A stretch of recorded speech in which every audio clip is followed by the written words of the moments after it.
Remember that last week was kind of, something of a climax in Joseph's story because he finally, after, what would have probably been weeks and months of testing his brothers as they went back and forth to Egypt, he finally revealed who he was, that he was the brother that they had sold into slavery 20 years before.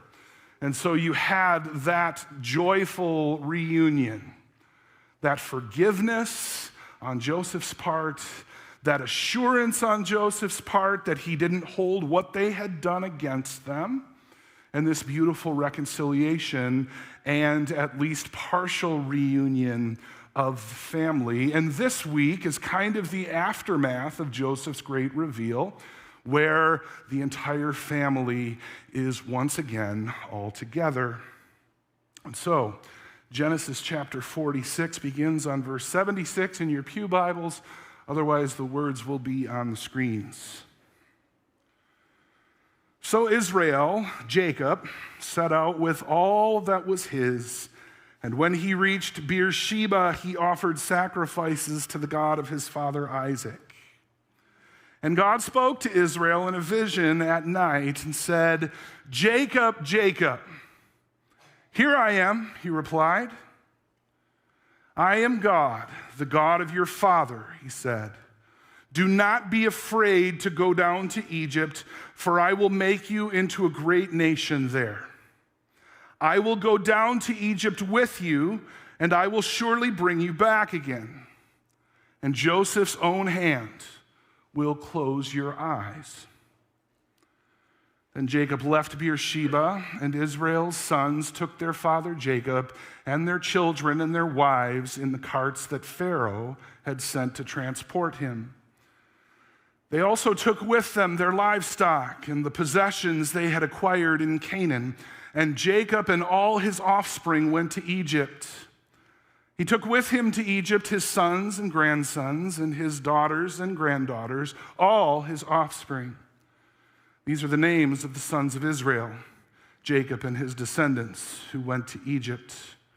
Reuben, the firstborn of Jacob, the sons of Reuben, Hanok, Palu, Hezron, and Carmi.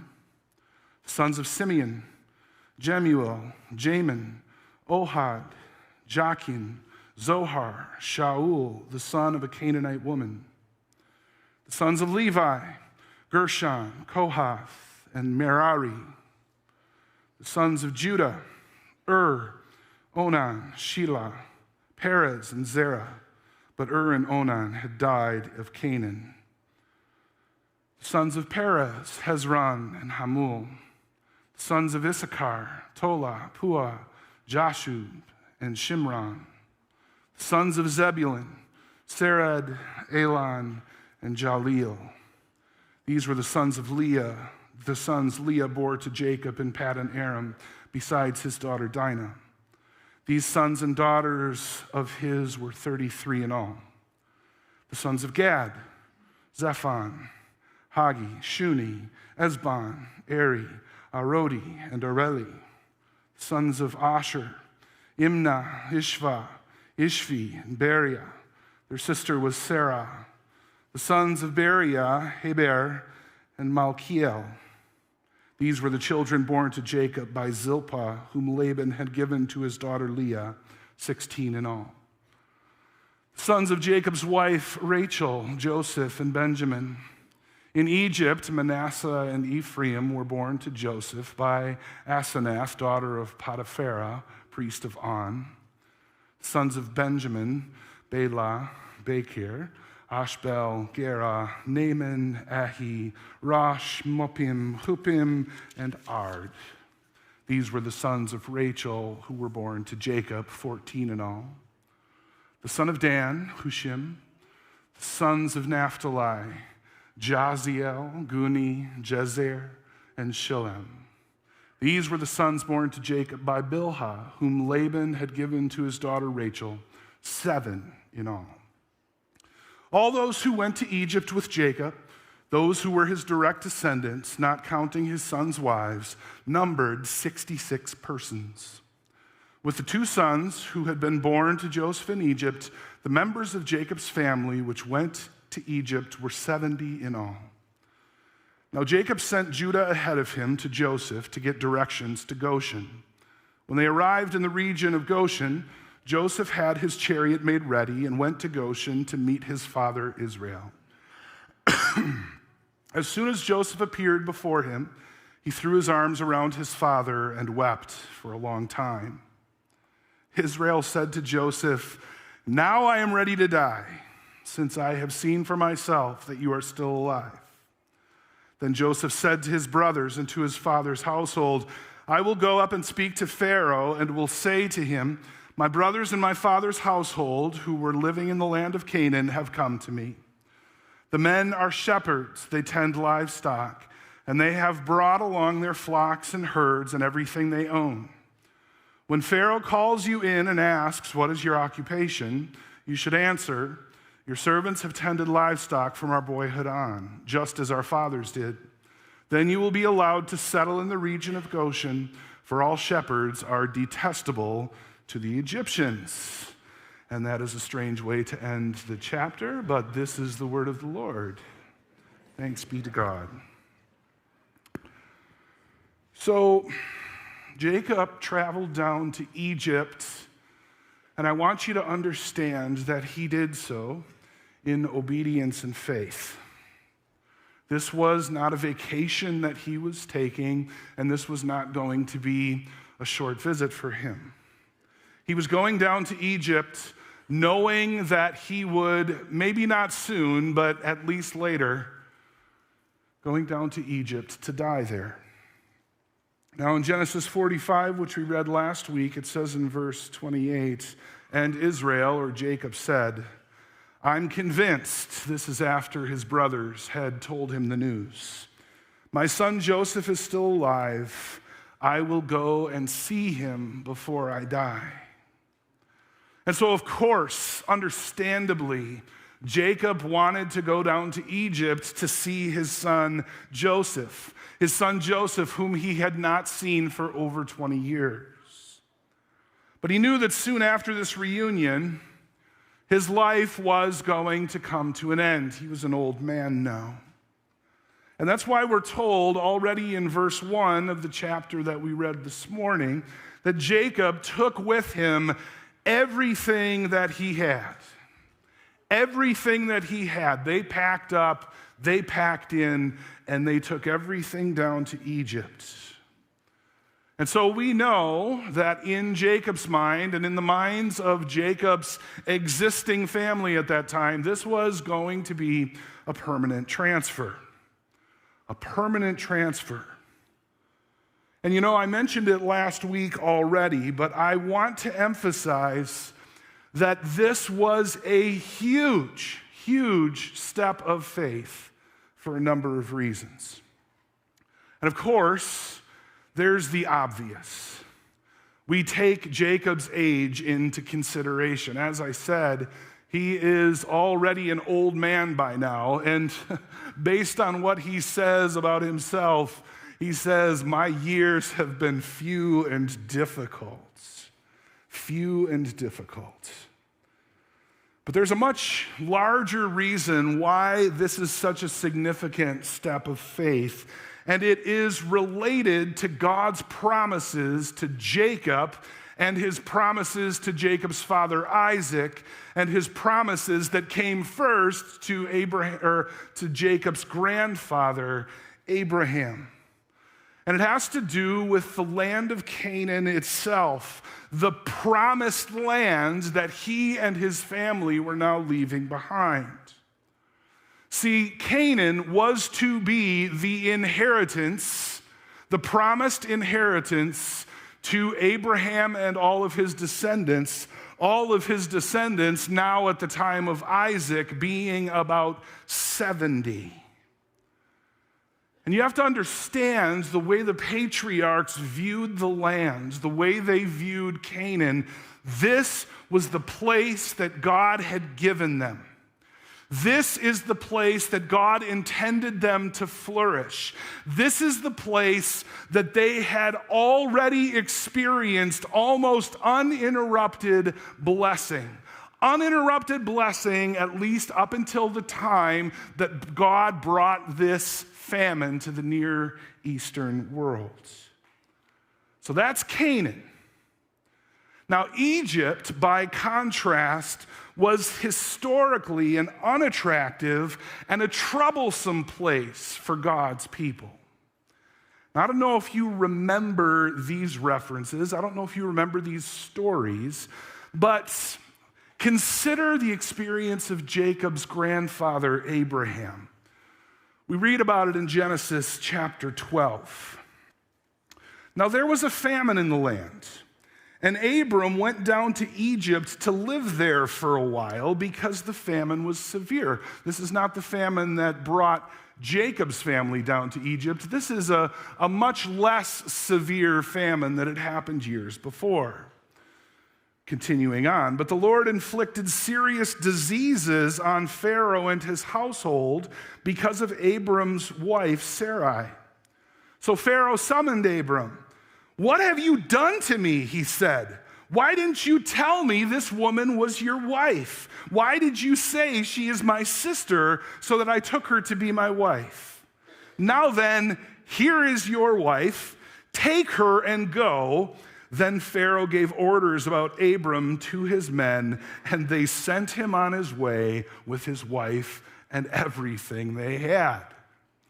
So Abram tried to pull this a while back. And based on how it all played out, this was probably something that he took upon himself to do, and he got called on the carpet for it, and the Egyptians sent him packing, a non-hospitable land. But then I want you to consider also God's explicit command to Jacob's father, Isaac. We read about this in Genesis 26. Again, there was a famine in the land, besides the earlier famine of Abraham's time. And Isaac went to Abimelech, king of the Philistines in Gerar. The Lord appeared to Isaac and said, listen to this, "Do not go down to Egypt. Live in the land where I tell you to live." So that's the patriarch's past experience regarding the land of Egypt, where Jacob has now undertaken to go. But see, this time, it's in response to the revelation of God. It's in response to the difficult providence of God in bringing the famine in the first place. And so Jacob makes the decision to go down to Egypt. But, regardless of even Jacob's knowledge of what his father and his grandfather thought of Egypt, I want you to also remember Jacob's own experiences as a young man, if you remember his story. Now, he had spent a long season of his own life when he was younger away from the land of blessing, away from the land of promise, away from the land of Canaan. Now, he was forced out of there when he, in the aftermath of stealing his brother Esau's birthright and his blessing, had to kind of exile himself to his uncle's land and his uncle's household. And so that experience, too, makes this decision of Jacob to go down to Egypt very unlikely, because he knew from experience what it was like to be away from home, to be away from the land of promise, to be away from the land of God's blessing. And so I share that point just to make the point that this move for Jacob down to Egypt went against almost every grain that he had.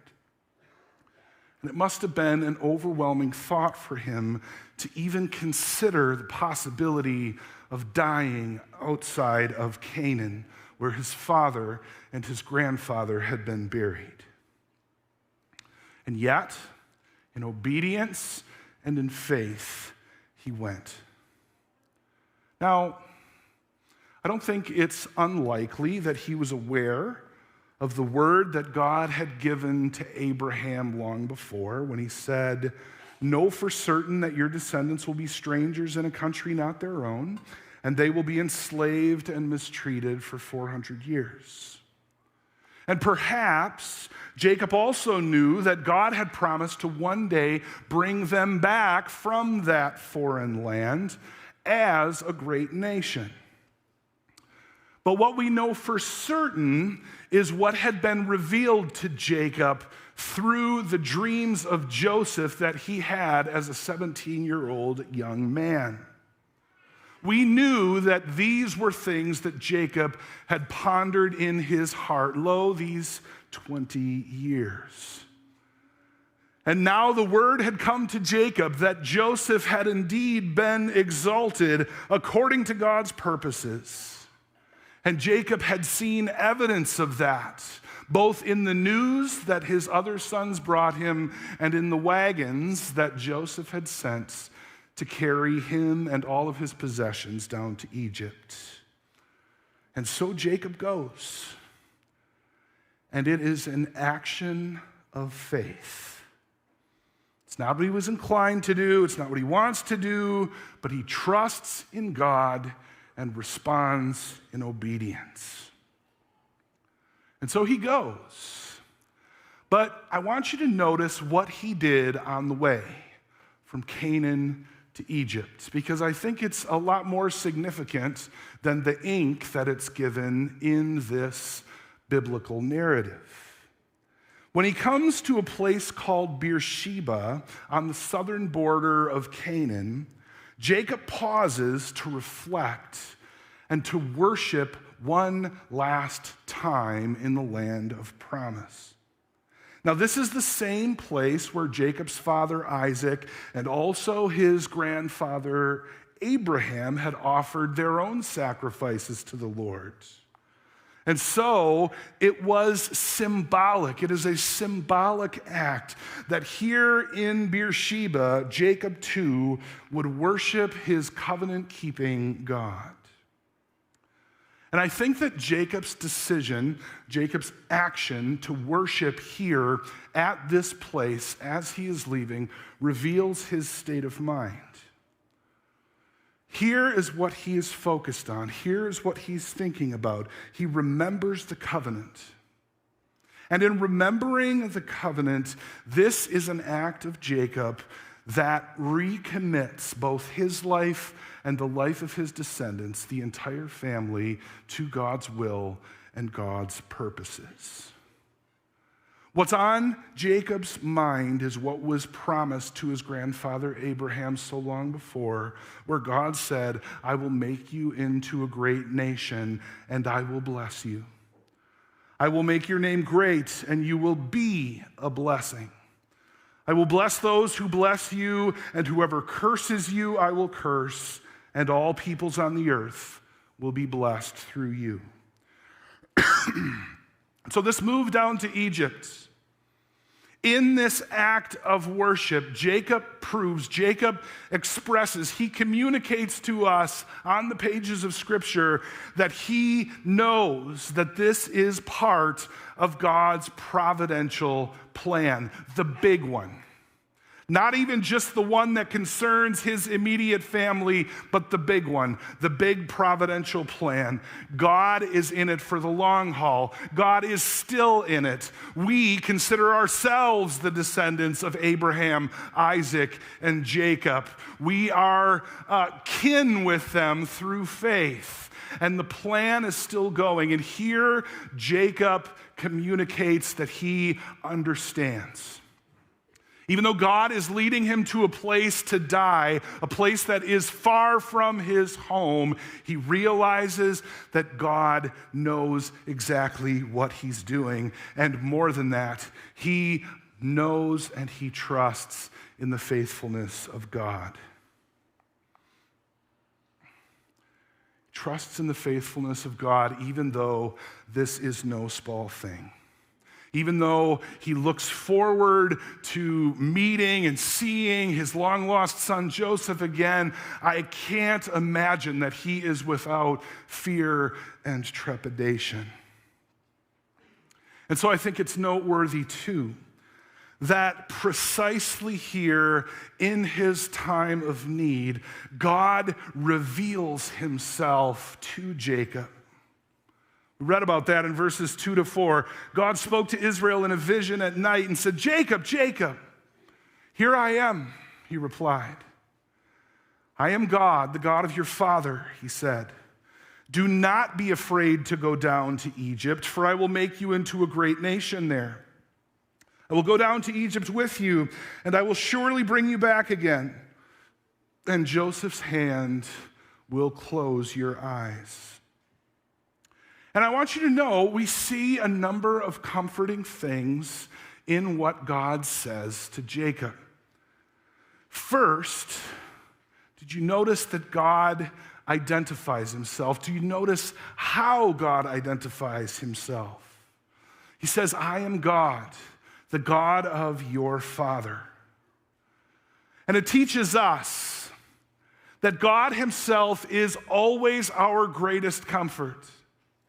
This was a great comfort to Jacob, God identifying himself, God, in essence, making the statement, "I am with you.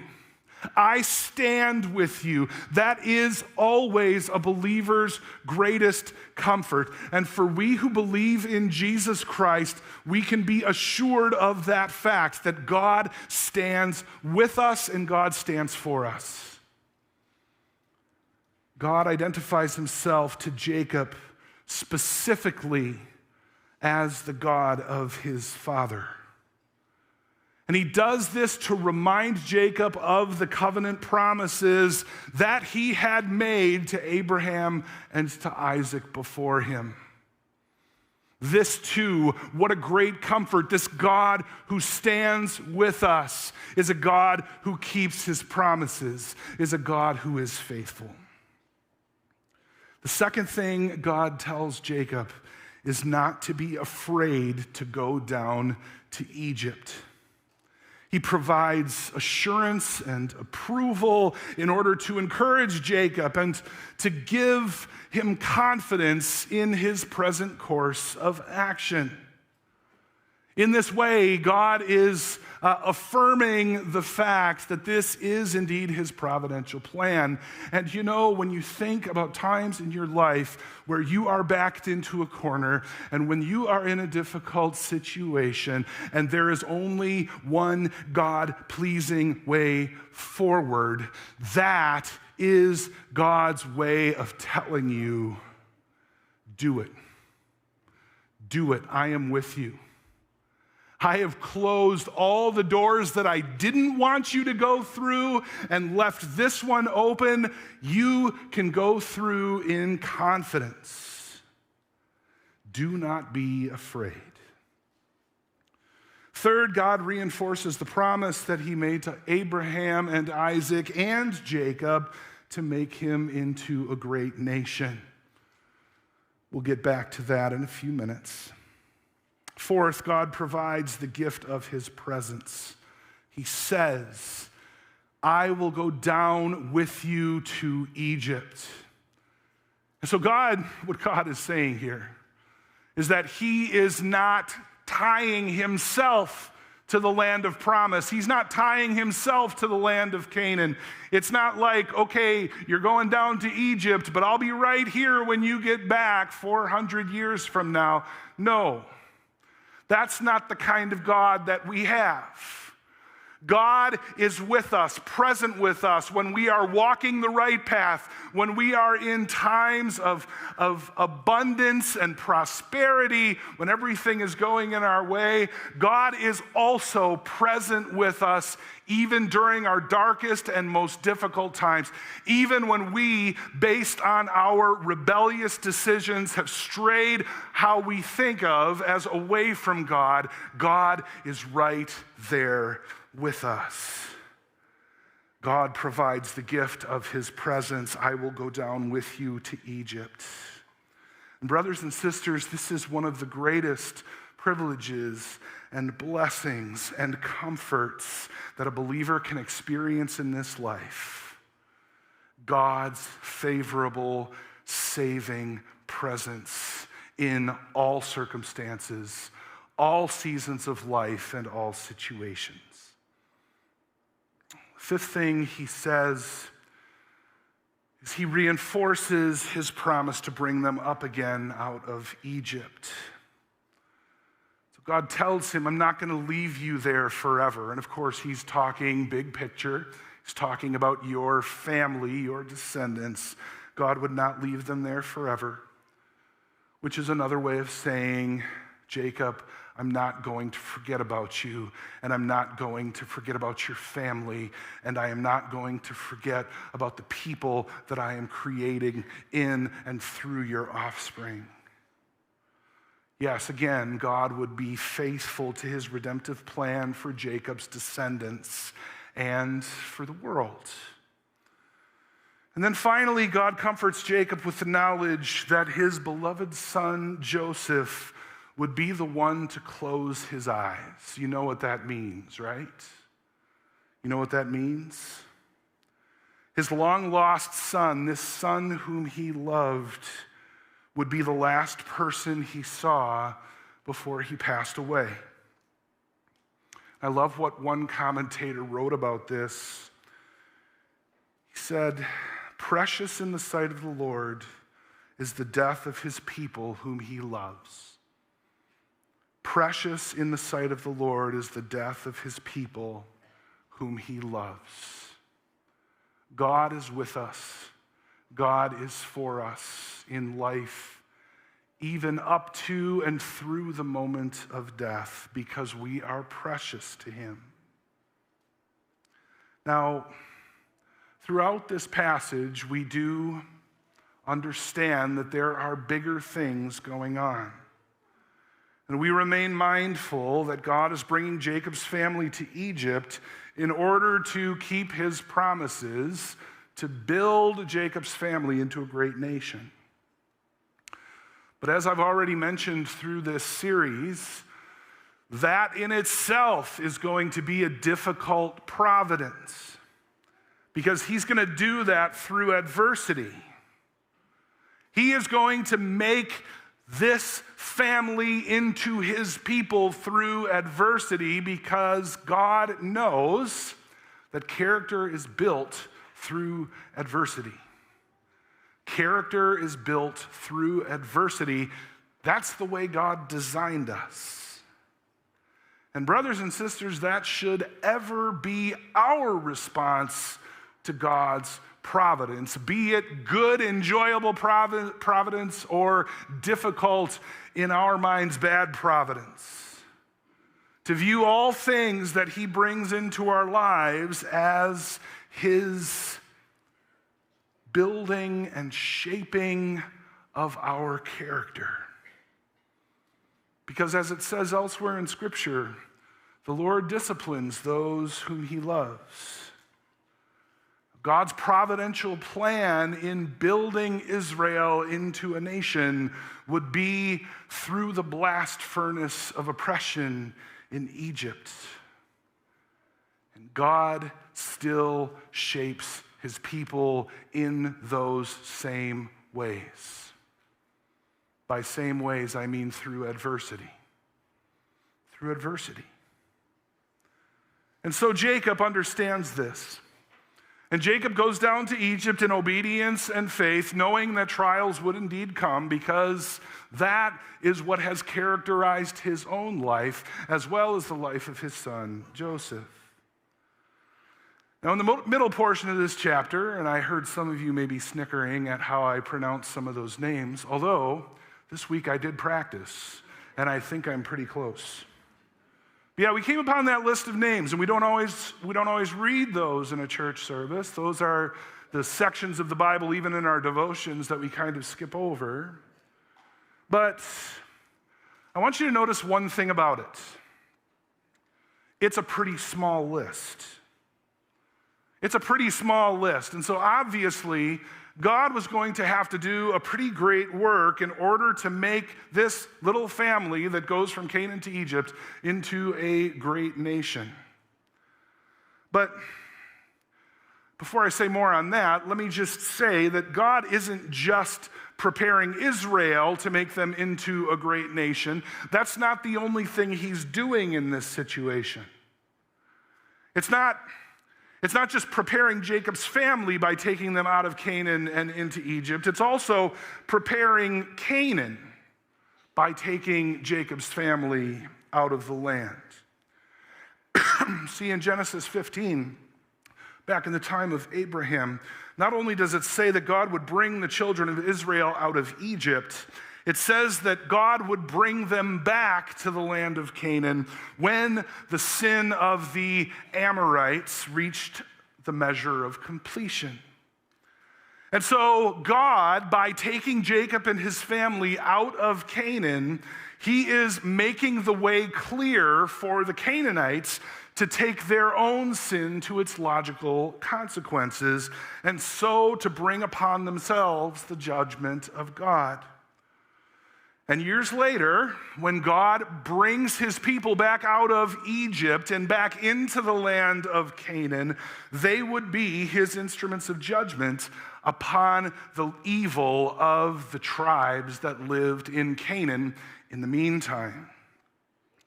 So again, I mention this to point out that God's providence, once again, is accomplishing many different things at once. It is complex beyond contemplation for human beings like you and I. But brothers and sisters, this is the God we love and serve. This is the God we trust. This is the God who is faithful. And so even when things aren't going well for us personally or our own family, we can be confident that God is doing something somewhere to interweave all of those experiences and to use it as something that not only upbuilds us, but also perhaps others.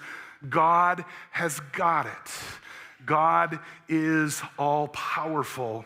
God is all-knowing. God is all-loving. And everything, Scripture assures us, will come out right because God is faithful. But back to this tiny list that we read in Genesis 46. This list is going to stand in stark contrast to the multitude of people that God was going to bring up out of Egypt 400 years later.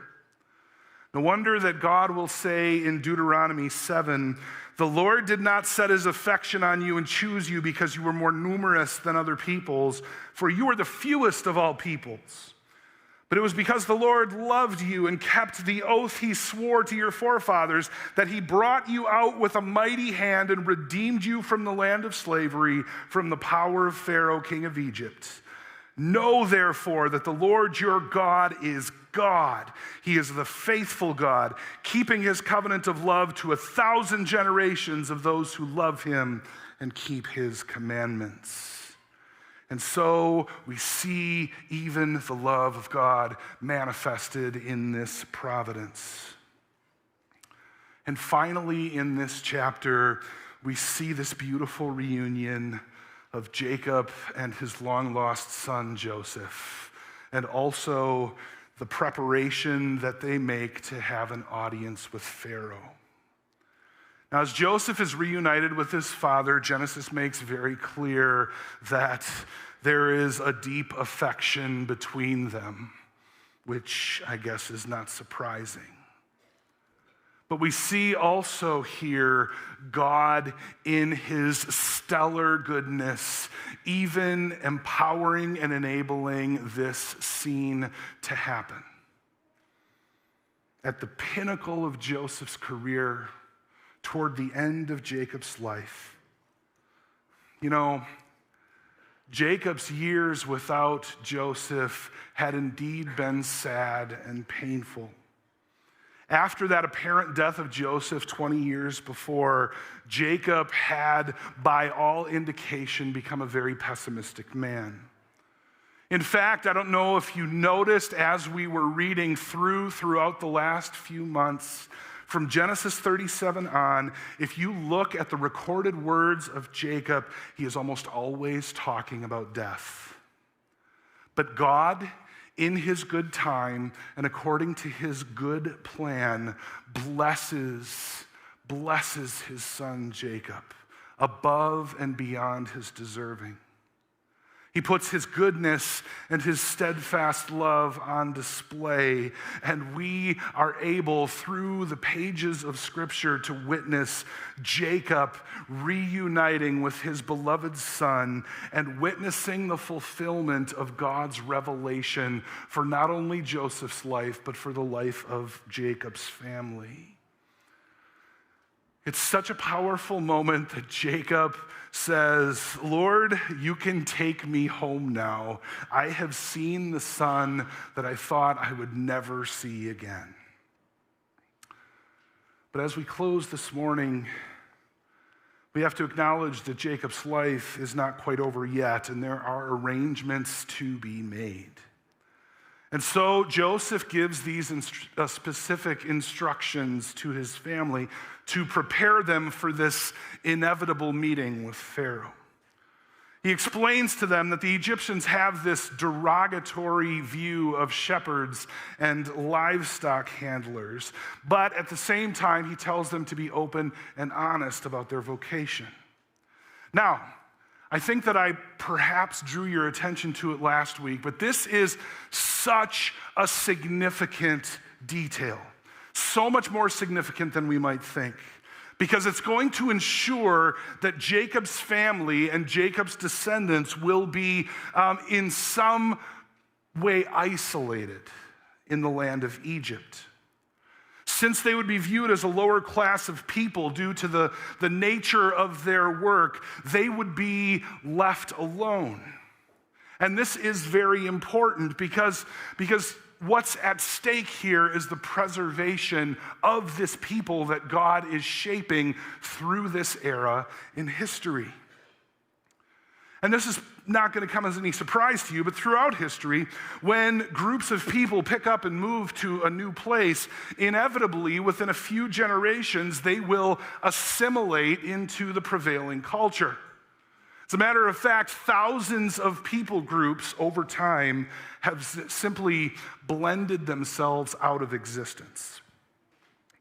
But this inevitable pattern would, by God's grace, be avoided by the Israelites in Egypt. They would remain a people set apart. First, set apart as a people flourishing and doing extremely well in the land, and then set apart as this whole caste of slaves. But in both cases, it is due to God's providential plan. But for now, Jacob's family would settle in Goshen, and they would be left alone. There would be no attempt on Pharaoh's part to integrate them into the mainstream of Egyptian culture, because God is good to his people, and he always blesses them above and beyond what they deserve. And so he makes this way for Israel to be secluded and isolated and protected in Egypt. And as I said, for many years under Joseph's care, they would experience flourishing. But as Israel moves to Egypt, God is setting the stage for another era in his plan of redemption. That's where we're going to leave off this morning. Let's bow our heads in prayer.